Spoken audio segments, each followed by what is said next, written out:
Hola, soy Martina Klein y esta es mi primera visita en institutos odontológicos. Venid conmigo y os enseñaré todos los detalles de la visita a I.O. y Lleida. ¿Entramos juntos?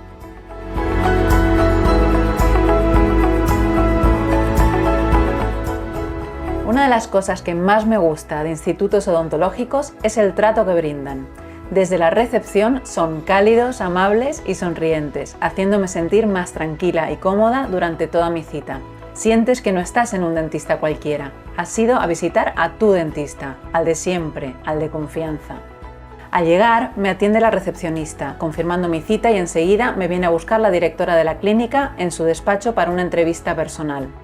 Además de rellenar mi historia clínica, la directora escuchará por primera vez cómo me siento y lo que necesito para activar la salud de mi boca.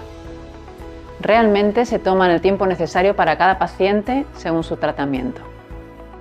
Luego realizan una radiografía de la boca para hacer un diagnóstico completo. Durante todo momento me acompañan y me hacen pasar a un gabinete donde me espera una dentista.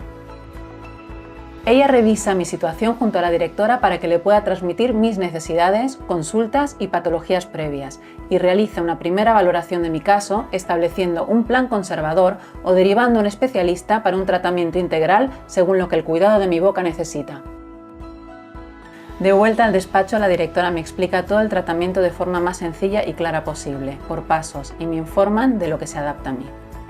También me cuentan las facilidades de pago que ofrecen para realizar cualquier tratamiento a plazos, sin intereses, y me entregan mi diagnóstico completo gratis en una carpeta para que tenga tiempo para pensarlo si lo necesito. Se nota que el propósito de institutos odontológicos es cuidar del bienestar de sus pacientes. Te aconsejan también de cómo puedes llevar un correcto cuidado de tu boca desde casa y cuando hayas acabado tu tratamiento. Verás que tu dentista hará controles contigo según la necesidad de tu tratamiento o al año para la revisión anual gratuita, porque les agrada saber que disfrutas de tu bienestar.